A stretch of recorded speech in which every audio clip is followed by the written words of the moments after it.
As duas casas de Israel, Episódio 4. A plenitude dos gentios e o mistério de Romanos 11. Em 1800 a.C., um patriarca idoso com visão enfraquecida estendeu suas mãos trêmulas sobre dois adolescentes, cruzou-as sobrenaturalmente contra a vontade do pai deles e profetizou sobre o mais novo. A sua descendência será uma multidão de nações. Em 57 d.C., um teólogo rabínico genial, escrevendo aos crentes romanos, declarou que veio perseverança em parte a Israel, até que haja entrado a plenitude dos gentios. Coincidência linguística? Acidente histórico? Ou estas duas declarações, separadas por 1857 anos, descrevem exatamente o mesmo profético? Bem-vindos ao episódio mais exegeticamente denso desta série. Hoje não trataremos de narrativas épicas ou visões apocalípticas. Trataremos de etimologia hebraica, conexões linguísticas e teologia paulina em seu nível mais sofisticado. Mas não se preocupe, vou traduzir toda a complexidade de forma claramente cristalina. Episódio 1 distribuiu que Deus prometeu a Abraão duas descendências: estrelas, celestial, Judá e Messias, e areia, terrena, Efraim, dispersão gentílica de Davi. A divisão do reino em 930 a.C. e os exílios consolidaram esta separação. O episódio 2 revelou que a cruz derrubou a parede de separação, criando um novo homem de ambas as casas, reconciliadas verticalmente e horizontalmente através do sangue de Cristo. O episódio 3 conectou Zacarias 4, duas oliveiras, Romanos 11, oliveira com ramos enxertados, e Apocalipse 11, duas testemunhas, mostrando que são camadas sucessivas de revelação sobre o mesmo mistério, as duas casas reunificadas. Hoje, mergulharemos na expressão mais enigmática da teologia paulina, a plenitude dos gentios, pleroma ton ethnon, em grego, correspondente ao hebraico Melo Hagoim. Demonstrarei com rigor exegético absoluto que quando Jacó profetizou sobre Efraim se tornando multidão de nações em Gênesis 48:19, ele estava verdadeiramente profetizando o que Paulo explicava teologicamente em Romanos 11:25.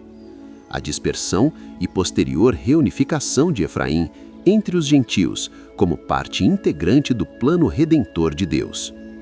Ao final, você compreenderá o que exatamente significa a plenitude dos gentios, como isso está relacionado com o timing da segunda vinda, porque Paulo chama isso de mistério, o que acontece quando a plenitude for completada, e seu papel pessoal neste drama escatológico milenar.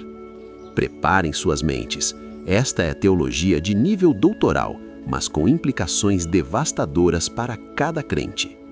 Gênesis 48:19. A profecia fundacional. Jacó está nos últimos dias de sua vida. Com 147 anos, ele convoca José e seus dois filhos, Manassés e Efraim, para a bênção patriarcal final. Gênesis 48:1. Este não é um momento sentimental de despedida familiar, é um momento profético de importância cósmica. As bênçãos patriarcais em Gênesis não são desejos piedosos, são decretos proféticos que moldam o destino de nações inteiras. José posiciona seus filhos estrategicamente, Manassés, o primogênito, à direita de Jacó, para receber a mão direita, bênção maior, e Efraim, o mais novo, à esquerda de Israel, para receber a mão esquerda, bênção menor. Mas algo extraordinário acontece. O cruzamento sobrenatural das mãos. Gênesis 48:13-14. Então tomou José a ambos, a Efraim com a mão direita, à esquerda de Israel, e a Manassés com a esquerda, à direita de Israel, e os fez chegar a este. Mas Israel estendeu a mão direita e a pôs sobre a cabeça de Efraim, que era o menor, e a esquerda sobre a cabeça de Manassés, cruzando as mãos, não obstante ser Manassés o primogênito. Cruzando as mãos, Sikel, Et e Adav, em hebraico. Este gesto deliberado, contrário à convenção e à expectativa, foi guiado pelo Espírito Santo. Jacó, com visão física enfraquecida, tinha visão espiritual aguçada. Ele estava vendo profeticamente o destino das tribos. A objeção de José e a insistência de Jacó. Gênesis 48, 17, 18. Vendo José que seu pai pusera a mão direita sobre a cabeça de Efraim, isso lhe desagradou. Levantou, pois, a mão de seu pai para a transpor da cabeça de Efraim para a de Manassés, e disse José a seu pai: Não assim, meu pai, porque este é o primogênito, põe a tua mão direita sobre a sua cabeça. Mas seu pai o recusou e disse: Eu sei, meu filho, eu sei. Ele também será um povo, também ele será grande. Contudo, seu irmão menor será maior do que ele, e sua descendência será uma multidão de nações. Eu sei, meu filho, eu sei. Jacó repete para enfatizar. Ele não está confuso, ele sabe exatamente o que está fazendo sob direção divina. Ele também será um povo, ele também será grande. Manassés não seria insignificante, formaria um povo numeroso. Contudo, o seu irmão menor será maior do que ele. A hierarquia natural, primogenitura, está sendo subvertida pela soberania divina.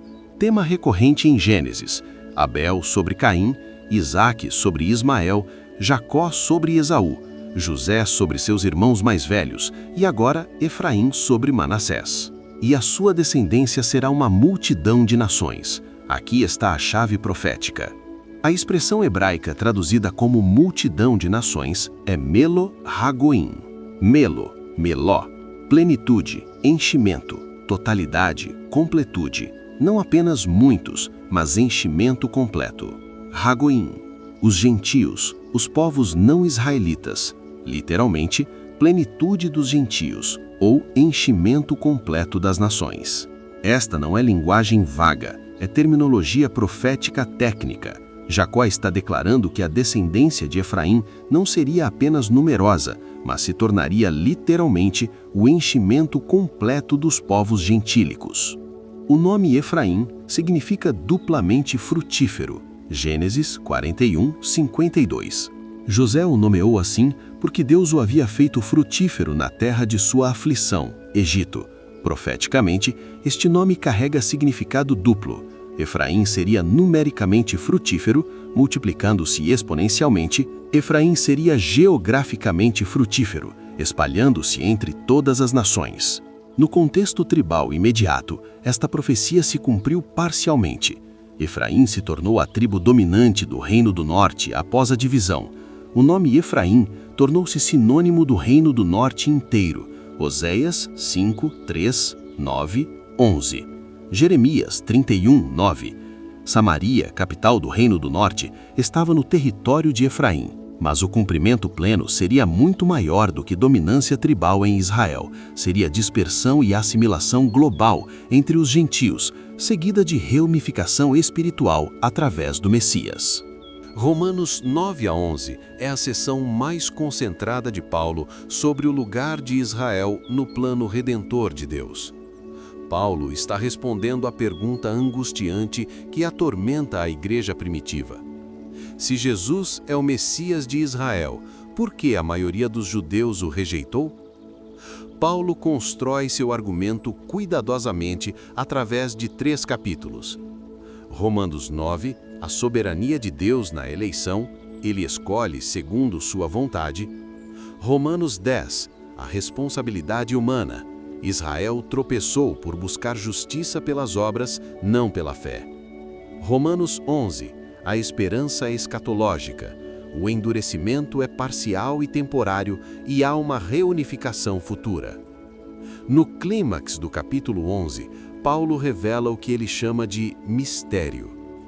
Romanos 11, 25, o texto crucial. Porque não quero, irmãos, que ignoreis este mistério, para que não sejais presumidos em vós mesmos, que veio perdurar em parte a Israel, até que haja entrado a plenitude dos gentios. Romanos 11, 25. Vamos dissecar versículo por versículo. Porque não quero, irmãos, que ignoreis este mistério. Paulo usa linguagem de urgência pedagógica. Não é opcional conhecer isto, é imperativo. Este mistério, mysterion no grego.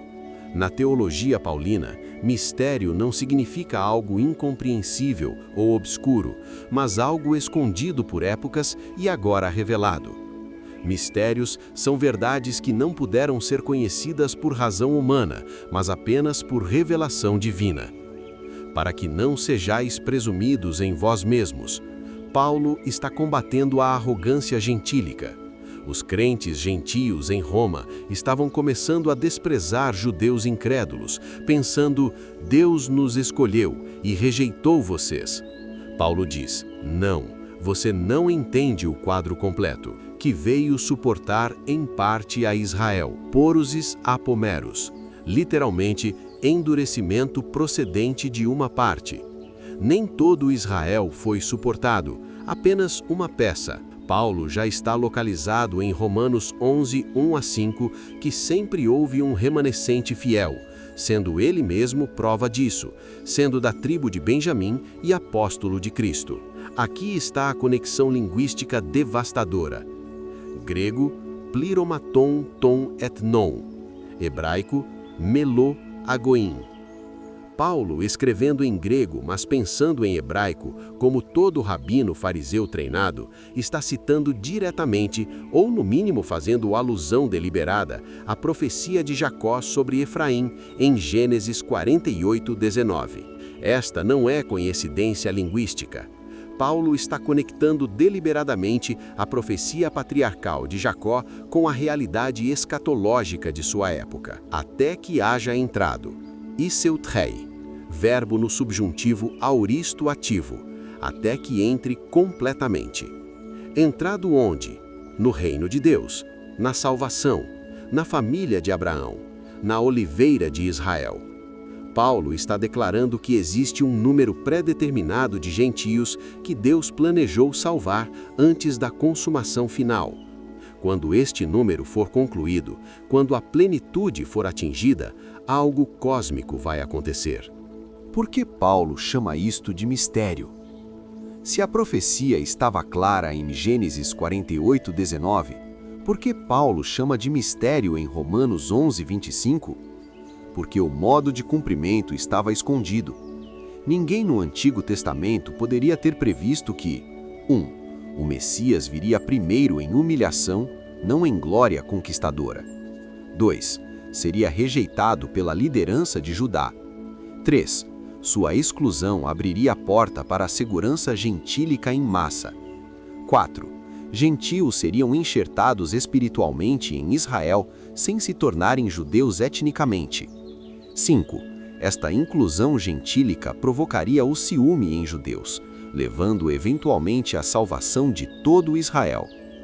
O cumprimento da profecia de Efraim não seria através da conquista militar ou da expansão territorial, mas através da cruz de Cristo abrindo porta para todas as nações. Efraim disperso é igual a gentios salvos. Aqui está a tese teológica central. Quando Efraim, reino do norte, 10 tribos, foi exilado pelos assírios em 722 a.C., eles se dispersaram entre as nações e perderam sua identidade distintiva israelense. Durante séculos, foram assimilados culturalmente, linguisticamente, religiosamente. Para todos os efeitos observáveis, tornaram-se gentios. Mas Deus não esqueceu. Romanos 11:29, dos dons e da vocação de Deus são irrevogáveis. Quando o Evangelho começou a se espalhar entre os gentios após Pentecostes, algo profético estava acontecendo. Os descendentes espirituais de Efraim estavam sendo chamados de volta. Cada gentio que vem a Cristo é, em sentido espiritual profético, um filho de Efraim sendo reunido à família. A profecia de Jacó, sua descendência será a plenitude dos gentios, está sendo cumprida através da grande comissão. O documento que estudamos afirma: após a morte de Jesus, não devemos olhar carne ou sangue. Paulo atesta isso, não é mais pela carne ou sangue, mas pela fé que nos tornamos filhos de Abraão, filhos da luz e filhos da promessa. Gálatas 3:7. Sabei, pois, que os da fé é que são filhos de Abraão. Gálatas 3:29. E se sois de Cristo, também sois descendentes de Abraão e herdeiros segundo a promessa. A pergunta se você descende geneticamente de Efraim é irrelevante. A pergunta relevante é: você creu em Yeshua? Se sim, você foi enxertado na oliveira. Você faz parte da plenitude dos gentios. Você é cumprimento vivo da profecia de Jacó. Enquanto Efraim se dispersou e se tornou plenitude dos gentios, Judá manteve a identidade, preservou as escrituras, guardou a Torá, manteve o testemunho monoteísta no mundo. Romanos 3:1-2. Qual é, pois, a vantagem do judeu, ou qual a sussa da circuncisão? Muita, sob os aspectos, principalmente porque aos judeus foram confiados os oráculos de Deus. Judá foi o guardião, Efraim foi a missão. Juntos, completem o propósito. Romanos 11:11-12 revela a sequência divina. Pela transgressão deles veio a salvação aos gentios, para pô-los em ciúmes. Ora, se a transgressão deles redundou em riqueza para o mundo, e seu fracasso em riqueza para os gentios, quanto mais a sua plenitude? Romanos 11:11-12. A sequência é: Judá tropeça, rejeita o Messias na primeira vinda. Salvação vai aos gentios. Efraim disperso é realizado pelo Evangelho. Judá sente ciúme, vendo gentios impuros desfrutando das vitórias prometidas a Israel. Plenitude dos gentios é completada. Número pré-determinado de Efraim, gentios entra no reino. Todo Israel é salvo. Judá e Efraim plenamente reunidos. O versículo mais debatido de Romanos. E assim, todo Israel será salvo, como está escrito: virá de Sião o libertador, e ele apartará de Jacó as impiedades. Romanos 11:26.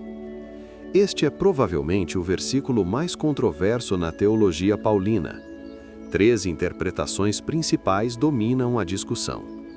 Interpretação 1. Dispensacionalista. Todo Israel significa que a nação minoria judaica literal será convertida em massa num evento apocalíptico futuro, possivelmente na segunda vinda. Interpretação 2. Amilenista ou reformada. Todo Israel significa o Israel espiritual, a igreja composta de judeus e gentios eleitos através de todas as eras. Interpretação 3. Duas casas. Todo Israel significa Judá mais Efraim, ramos naturais mais ramos enxertados, como duas casas plenamente reunificadas através da fé em Cristo. Defendendo a terceira interpretação como mais fiel ao contexto de Romanos 9:11 e à estrutura teológica das duas casas que Paulo conhecia profundamente.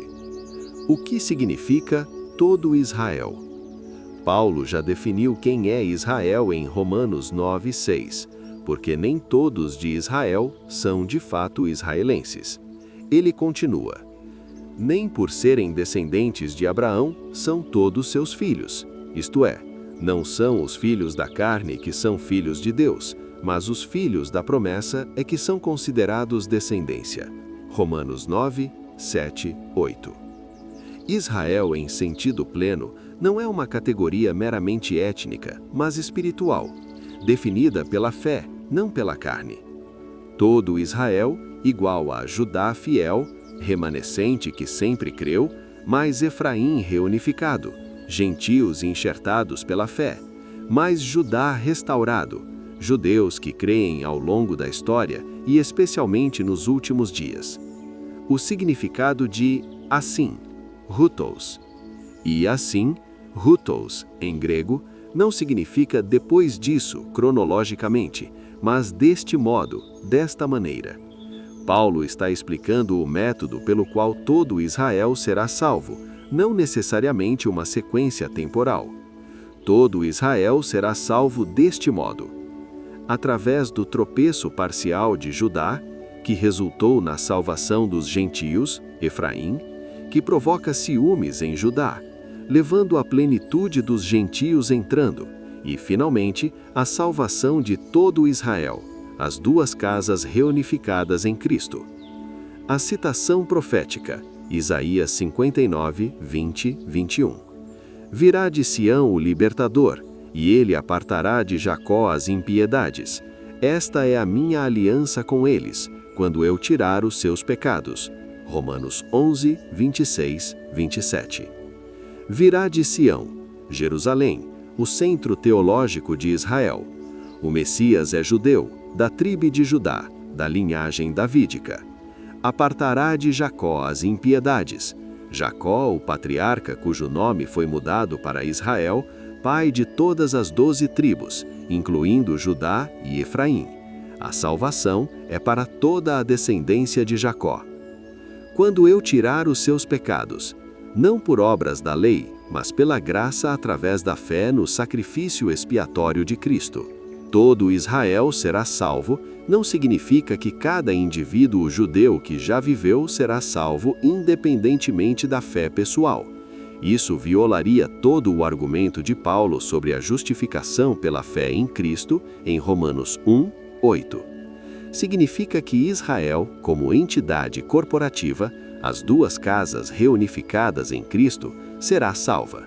Haverá sempre um campo remanescente de Judá, Romanos 11, 5, haverá salvação massiva de gentios, Efraim, e especialmente nos últimos dias, um despertar maior entre judeus étnicos, confirmando Yeshua como Messias. Juntos, estes são específicos, todo Israel. Dualidade de Judá. Quanto ao Evangelho, são inimigos por causa disso, mas quanto à eleição, são amados por causa dos patriarcas, porque os dons e a vocação de Deus são irrevogáveis. Romanos 11, 28, 29. Paulo reconhece dualidade em Judá. Quanto ao Evangelho, são inimigos. Muitos construtores se opõem ao Evangelho de Cristo.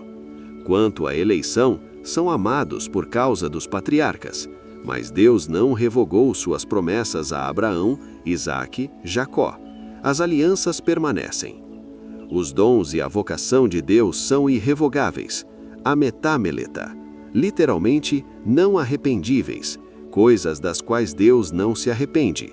Deus não mudou de ideia sobre Israel. O plano continua em operação. Romanos 11, 25 estabelece uma sequência clara. Endurecimento em parte a Israel, até que haja entrado a plenitude dos gentios. Até que, Arri-Hu, indica limite temporal. O sofrimento parcial de Israel tem duração definida, não permanente, mas até que um evento específico ocorra, a completude da plenitude dos gentios. Implicação escatológica. Quando a plenitude é completada, algo muda cosmicamente. O que acontece quando a plenitude for completada? Romanos 11, 12 fornece uma pista. Ora, se a transgressão deles redundou em riqueza para o mundo e o seu fracasso em riqueza para os gentios, quanto mais a sua plenitude? Se o tropeço parcial de Judá resultou em vitória global massiva, salvação de bilhões de gentios, imagine o que acontecerá quando houver plenitude de Judá, quando os judeus em massa considerarem Yeshua como Messias? Paulo sugere que será a vida dentre os mortos, Romanos 11, 15, linguagem que muitos intérpretes entendem como referência à ressurreição, arrebatamento, segunda vinda. A sequência escatológica completa, integrando Romanos 11 com outros textos escatológicos. 1. Era da Igreja, plenitude dos gentios sendo completada. Estamos aqui. 2. Completude da plenitude. Último gentio predestinado entra no reino. 3. Despertar de Judá. Reconhecimento massivo de Yeshua como Messias por judeus. Zacarias 12:10. Olharão para aquele a quem traspassaram. 4. Todo Israel salvo. Judá mais Efraim plenamente reunificado. Aplicação prática. Vivendo à luz da plenitude. Se a plenitude dos gentios tem número definido e estamos claramente próximos de sua completude, a urgência missionária é absoluta. Cada geração de cristãos deve viver como se fosse a última, porque pode ser. A grande comissão, Mateus 28, 19 a 20, não é sugestão opcional, é obrigatório profético. Fazer discípulos de todas as nações, literalmente completar a profecia de Efraim se tornando plenitude dos gentios. Humildade gentílica. Romanos 11, 18. Não te glories contra os ramos, porém, se te gloriares, sabe que não és tu que sustentas a raiz, mas a raiz a ti. Gentios crentes cultivar devem humildade teológica. Vocês foram enxertados, vocês foram incluídos por graça, não por mérito. Vocês agora participaram das promessas feitas a Abraão, mas não substituíram Israel. Toda a arrogância gentílica, somos o novo Israel, os judeus foram rejeitados, é heresia, condenada por Paulo. Amor por Judá. Romanos 11, 28. Os judeus são amados por causa dos patriarcas. Se Deus ama Judá apesar da incredulidade de muitos, você deve amá-los também. Não com conversão forçada ou proselitismo agressivo, mas com testemunho amoroso, oração persistente e reconhecimento de dívida espiritual. Romanos 15, 27. Se os gentios foram participantes das vencedoras espirituais dos judeus, também devem servi-los com os materiais. Vigilância escatológica. Lucas 21, 28. Quando estas coisas começarem a acontecer, exultai e erguei a sua cabeça, porque a sua redenção se aproxima. Viver à luz da plenitude significa olhos fixos nos sinais dos tempos, coração preparado para o encontro com Cristo, mãos ocupadas na obra missionária, mente renovada pela palavra, relacionamentos reconciliados, vida santificada. Celebração da diversidade unificada. As duas casas, Judá e Efraim, preservação e missão, Torá e graça, não são opostas, mas complementares. A igreja saudável integra ambos. Fidelidade escriturística, Judá, mas paixão evangelística, Efraim. Profundidade doutrinária, Judá, mas experiência transformadora, Efraim. Não é Judá ou Efraim, é Judá e Efraim formando um novo homem, Efésios 2:15. Neste quarto episódio, estabelecemos a conexão linguística e teológica definitiva. Gênesis 48, 19. Jacó profetizou que Efraim se tornaria Melohagoim, plenitude ou multidão de nações. Romanos 11, 25. Paulo revelou o mistério que pleroma ton etnon, plenitude dos gentios, deve entrar antes da consumação. Estas expressões são linguisticamente idênticas e teologicamente conectadas, a profecia patriarcal sendo cumprida através da missão. Efraim, disperso entre as nações, está sendo reunificado através do Evangelho. Cada gentil salvo é filho espiritual de Efraim, retornando à família.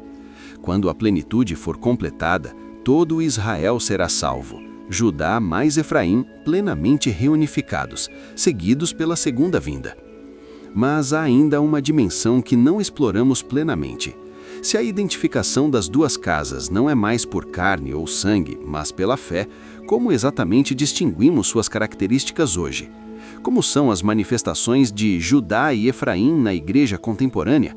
E mais pessoalmente, qual é a sua identidade espiritual dentro das duas casas? No próximo episódio, mergulharemos no tema mais pessoal e aplicado desta série, a identidade redefinida. Quem são os verdadeiros israelitas? Analisaremos textos como Gálatas 3, 28, 29. Não pode haver judeu nem grego, porque todos vós sois um em Cristo Jesus. E se sois de Cristo, também sois descendentes de Abraão. Romanos 2, 28, 29. Não é judeu quem o é apenas exteriormente, nem é circuncisão a que é somente na carne. Porém, judeu é aquele que o é interiormente. Filipenses 3, 3. Porque nós é que somos a circuncisão, nós que adoramos a Deus no Espírito. Descobriremos que a transição da identidade carnal para a espiritual não elimina distinções, mas como redime e santifica.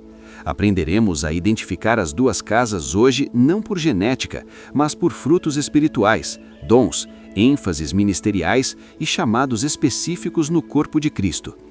Prepare-se para o episódio mais pessoal e introspectivo. Você descobrirá não apenas teoria teológica, mas sua própria identidade dentro do plano milenar de Deus. Deixe nos comentários a palavra-chave plenitude se você finalmente compreendeu que não é acidente você ter crido em Cristo. Você é cumprimento vivo da profecia de 3.800 anos. E responda, você já percebeu a conexão linguística entre Gênesis 48:19 e Romanos 11:25? Como esta revelação muda sua compreensão de seu papel no plano redentor de Deus? Compartilhe este vídeo com alguém que estuda profecias bíblicas ou teologia paulina. Esta é uma exegese de nível acadêmico com implicações práticas transformadoras. Que o Deus de Abraão, Isaque e Jacó, que profetizou através de Jacó que Efraim se tornaria a plenitude de nações e que revelou através de Paulo que esta plenitude está sendo completada em nossos dias, abra seus olhos para a magnitude cósmica do momento em que vivemos. Você não está apenas vivendo sua vida cristã, você está participando da completude de uma profecia patriarcal. Cada pessoa que você evangeliza aproxima a humanidade da consumação final. Cada oração que você ora contribui para o despertar de Judá. Cada ato de amor que você demonstra manifesta a reunificação das duas casas. Que o Espírito Santo, o azeite que flui das duas oliveiras, te capacite para ser testemunha fiel até que a plenitude seja completada e o libertador venha de Sião. Maranata. Até breve e que a revelação continue.